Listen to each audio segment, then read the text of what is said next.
ఆ కస్టమర్ ఒకరు వచ్చారు, ఆవిడేమో పాత ఐటమ్స్ మార్చి రాగి బింది కావాలంట ఆవిడకి. ఇంకో ఈ రాగి బింది ఆవిడ తీసుకెళ్తామంటున్నారు.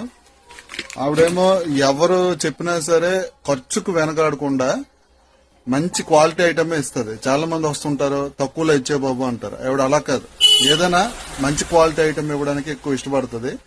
వాళ్ళ మనవరాల పెళ్లికి కూడా మన దగ్గర తీసుకువెళ్ళింది. ఈ ఐటమ్ వచ్చి ఆవెల్లి గ్రామం వెళ్తుంది, పర్లం మాయకవలస దగ్గర కదమ్మా. అదే ఆవిడ చూడండి, అంటే స్థాయి బట్టి కాదు, అభిమానం చెప్పిన తర్వాత మంచి ఐటమ్ ఇద్దామని చెప్పి ఆవిడ ఆలోచన. ఈ రాగి ఐటమ్ అయితే ఇచ్చింది. ఇంత ముందు కూడా ఒక రాగి ఐటమ్ వాళ్ళ స్నేహితులకి ఇచ్చింది, ఇప్పుడు ఈ ఐటమ్ కూడా ఇవ్వబోతుంది. ఐటమ్స్ ఏమైనా కావాలంటే మన షాప్ కి తప్పకుండా విజిట్ చేస్తారని నేను మనస్ఫూర్తిగా కోరుకుంటున్నాను. Thank you. మన షాప్ వచ్చి లక్ష్మీనర్స్పేట గ్రామం, శ్రీకాకుళం జిల్లా.